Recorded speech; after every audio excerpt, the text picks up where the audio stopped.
सामाजिक न्याय की कक्षा में आज हम लोग पहले बात कर रहे हैं सोशल सिक्योरिटी, सामाजिक सुरक्षा और सामाजिक न्याय की। अ, पिछली कक्षा में ही मैंने बताया था कि छोटा सा टॉपिक है लेकिन बहुत महत्वपूर्ण है।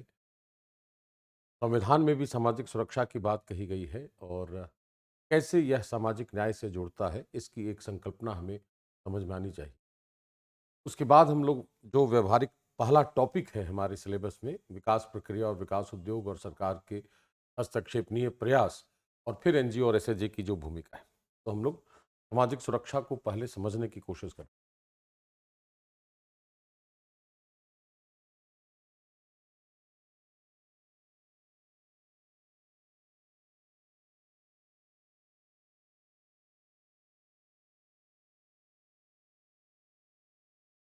Social security and social justice. जैसे सुरक्षा की बात अगर की जाए तो सुरक्षा और एक और शब्द होता है प्रतिरक्षा, मतलब प्रतिकार करना है, किसी का विरोध करना है। प्रतिरक्षा जब कहेंगे, इसका मतलब है कि किसी ने आक्रमण किया है हमारे ऊपर, आक्रमण किया है और हम उसका प्रतिकार कर रहे हैं या हम उसका विरोध कर रहे हैं, तो इसको कहा जाएगा डिफेंस या प्रतिरक्षा। और एक हो गई सुरक्षा। इसका मतलब है कि हमने कुछ ऐसी ऐसे कार्य कर दिए हैं जिससे जोखिम या खतरा जो हमारे ऊपर है, हमारे जीवन पर है, वह खतरे और वैसा जोखिम या तो हो ही नहीं या वो न्यूनतम हो जाए। अगर हमने सुरक्षा की प्रणाली को बेहतर कर लिया तो प्रतिरक्षा की आवश्यकता सामान्य रूप से कम होगी। राइट? कि अगर हमने ऐसे काम कर दिए, ऐसी व्यवस्था बना ली है जिसमें जो बाहर से जोखिम आने वाला है, वह जोखिम अगर कम हो गया या समाप्त हो गया, तो हमारे ऊपर किसी के आक्रमण का खतरा भी लगभग स्वतः समाप्त हो जाता है। ऐसी स्थिति में ये कहा जाएगा कि जो सिक्योरिटी है, सुरक्षा है, यह एक बड़ी संकल्पना है इसकी तुलना में, और यह इसी में शामिल है। राइट? अगर सुरक्षा हो गई तो प्रतिरक्षा की आवश्यकता कम पड़ती है। लेकिन हमें दोनों के लिए तैयार रहने की जरूरत है। हम यह भी नहीं तय कर सकते कि कोई किसी प्रकार का कोई आक्रमण होगा ही नहीं, यह आदर्शवाद एक तरीके का हो जाएगा। तो प्रतिरक्षा के लिए भी तैयार रहना है, लेकिन हमें कोशिश यह करनी है कि उसकी आवश्यकता कम से कम पड़े। तो हमारा फोकस सुरक्षा जैसी संकल्पना पर ज्यादा होना चाहिए। अब यह सुरक्षा का अर्थ है कि जोखिम या खतरे को घटाना है। तो सामाजिक सुरक्षा की जब बात करेंगे तो समाज में जो जोखिम है, उस जोखिम को कम करना है। वो जोखिम क्या हो सकता है? एक हो सकता है कि कोई व्यक्ति समाज में उसकी प्रतिष्ठा कम है, मतलब उसका स्टेटस, ऊंच नीच का भाव समाज में विद्यमान है, तो हम जिसके साथ जिसको नीचा समझ रहे हैं उसके साथ हम विभेद करते हैं या पूर्वाग्रह वाला व्यवहार करते हैं और उसकी प्रतिष्ठा घटाते हैं हम। एक यह स्थिति हो सकती है। एक स्थिति यह हो सकती है कि चूंकि उसकी शिक्षा या उसका स्वास्थ्य या पोषण बहुत अच्छा नहीं है, या वह दिव्यांग है, तो हम उसके आधार पर भी विभेद कर सकते हैं, लिंग के आधार पर विभेद कर सकते हैं। तो एक कारक हो गया कि जोखिम उत्पन्न करने का एक बहुत बड़ा कारण विभेदीकरण है या पूर्वाग्रह युक्त व्यवहार है। एक तो एस्पेक्ट यह हो गया। दूसरा है कि अगर उसको, वह अशक्त है, या रुग्ण है, बीमार है, क्रिटिकल इलनेस से सफर कर रहा है, तो उसको वित्त की सहायता चाहिए अपने उपचार के लिए। अगर वृद्ध है कोई तो उसको अपनी वित्तीय स्थिति को बेहतर करने के लिए उसको फाइनेंशियल सपोर्ट चाहिए, वित्तीय सहायता उसको होनी चाहिए, जो हम या तो पेंशन के माध्यम से दे सकते हैं, या अगर उसके जीवन की सुरक्षा में उसका जो वित्तीय सहायता उसको मिल सकती है, उसके लिए हम उसका बीमा कर सकते हैं, इंश्योरेंस कर सकते हैं। तो इंश्योरेंस और पेंशन, ये दो बातें सामाजिक सुरक्षा के दो आधार स्तंभ माने जा सकते हैं। कि अगर हमने उसका बीमा कर दिया है तो हमने उसको मानसिक रूप से सशक्त बना दिया है कि अगर ऐसी कोई समस्या उसके पास आती है तो वह उसका सामना कर सकता है। और उसी तरह पेंशन की बात है कि जो रोजमर्रा के खर्चे हैं उसके, अगर उसकी आय नहीं है अब because of his old age, तो ऐसी स्थिति में अगर उसके पास वो राशि नियमित रूप से मिल रही है पेंशन के फॉर्म में, तो उसके पास अपने अपना खर्च करने की शक्ति उसके पास रहेगी और वह मानसिक रूप से प्रताड़ित नहीं होगा या मानसिक रूप से वह सक्षम बना रहेगा। तो बीमा और पेंशन दो बहुत महत्वपूर्ण अवयव होते हैं सामाजिक सुरक्षा। इसका मतलब है कि एक तरफ हमें उसको सुरक्षा देनी है, जोखिम घटाना है, और दूसरी तरफ उसको मानसिक रूप से सशक्त बनाना है ताकि वो समाज के कार्यों में भागीदारी दे सके अपनी, और समाज में अपने अधिकारों का बेहतर उपयोग कर सके और अपने आप को समायोजित करा सके, एडजस्ट करा सके समाज में। यह उद्देश्य होता है किसी भी देश में सामाजिक सुरक्षा देने का। जहां तक राज्यों के ढांचे की बात है या विचारधारा की बात है, तो राज्य या तो उदारवादी होगा या लोकतांत्रिक है, या साम्यवादी होगा या समाजवादी होगा, सोशलिस्ट। अगर सोशलिस्ट स्टेट है तो संसाधनों पर समुदाय का स्वामित्व है, एक व्यक्ति का स्वामित्व नहीं है, और राज्य को हमने उत्तरदायी बना रखा है कि वो संसाधनों का वितरण करे जिसकी जितनी आवश्यकता है। राइट। ऐसी स्थिति में यह राज्य का दायित्व है कि वह प्रत्येक व्यक्ति पर जो संभावित जोखिम है उसको घटाए, अर्थात सामाजिक सुरक्षा देने का जो लक्ष्य है उसकी प्राप्ति में राज्य की भूमिका सबसे महत्वपूर्ण हो जाती है समाजवादी राज्यों में।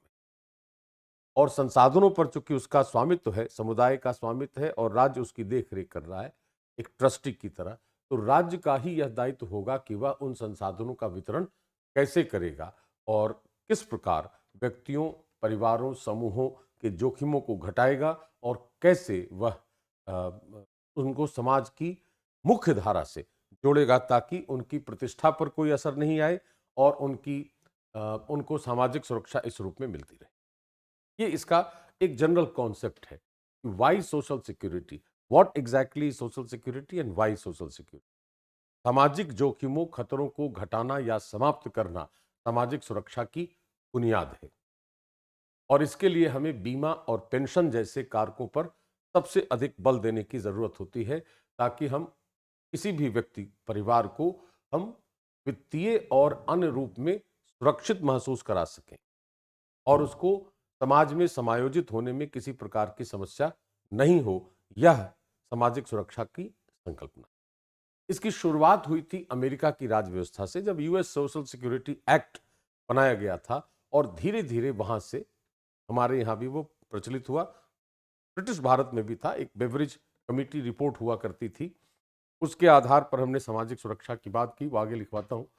और संविधान में हमने अनुच्छेद 41 और 42 में सामाजिक सुरक्षा के प्रावधान रखे हैं। Right to work, right to education, right to public assistance, या फिर मैटरनिटी बेनिफिट है। और इस तरह से हम संवैधानिक प्रादेश हमने दे रखा है, संवैधानिक अधिदेश कहते हैं उसको, मैंडेट, कॉन्स्टिट्यूशनल मैंडेट है कि अनुच्छेद 41 और 42 को लागू करेंगे तो सामाजिक सुरक्षा आसानी से मिल सकती है। इस तरह की बात, यह कॉन्सेप्ट है सामाजिक सुरक्षा। कुछ बातें इसमें लिखिए पहले, फिर आगे बढ़ते हैं। राइट। पहले तो यहां से यह शुरुआत करेंगे कि सुरक्षा की संकल्पना में ही प्रतिरक्षा शामिल है। सुरक्षा की संकल्पना में ही प्रतिरक्षा शामिल है। प्रतिरक्षा वस्तुतः किसी भी बाह्य आक्रमण का प्रतिकार करना है, किसी भी बाह्य आक्रमण का प्रतिकार करना है, जबकि सुरक्षा का अर्थ जबकि सुरक्षा का अर्थ एक ऐसे वातावरण का निर्माण है, एक ऐसे वातावरण का निर्माण करना है जिसमें जोखिमों और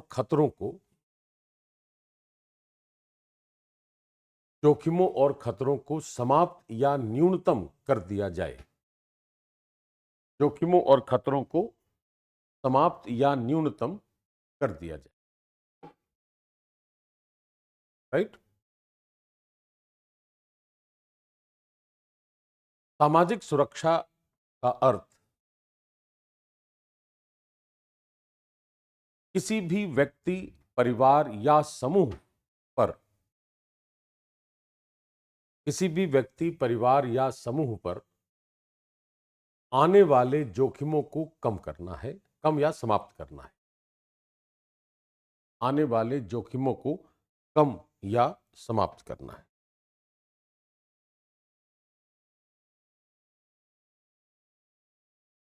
ऐसे कार्यों में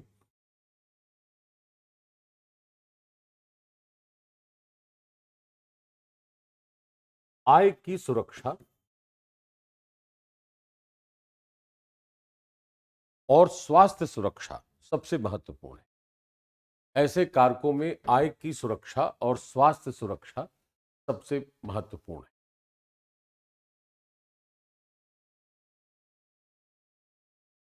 यह संकल्पना सर्वप्रथम 1934 में अमेरिकी राज व्यवस्था में विकसित हुई थी। यह संकल्पना सर्वप्रथम 1934 में अमेरिकी राज व्यवस्था में विकसित हुई थी, जब वहां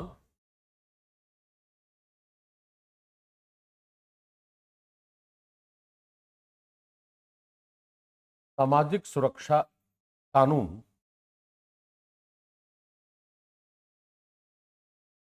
बनाया गया था। जब वहां सामाजिक सुरक्षा कानून बनाया गया था।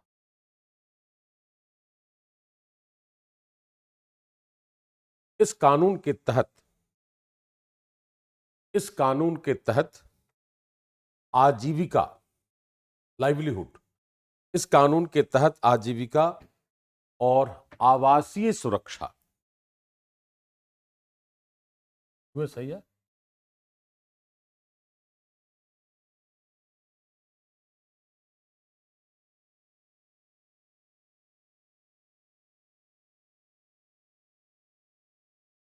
आजीविका और आवासीय सुरक्षा पर सर्वाधिक बल दिया गया। आवासीय सुरक्षा पर सर्वाधिक बल दिया गया था।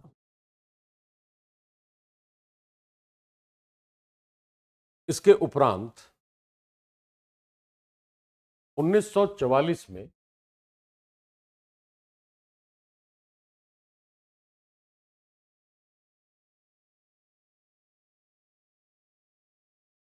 अंतर्राष्ट्रीय श्रम संगठन द्वारा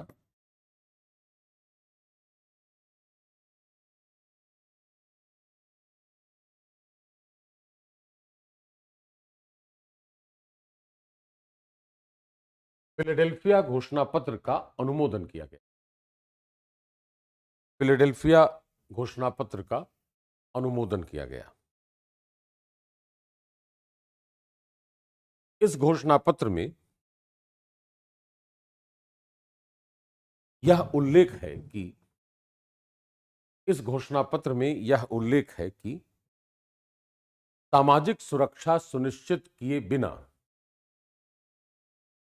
सामाजिक सुरक्षा सुनिश्चित किए बिना विश्व में शांति स्थापना नहीं की जा सकती। सामाजिक सुरक्षा सुनिश्चित किए बिना विश्व में शांति स्थापना नहीं की जा सकती।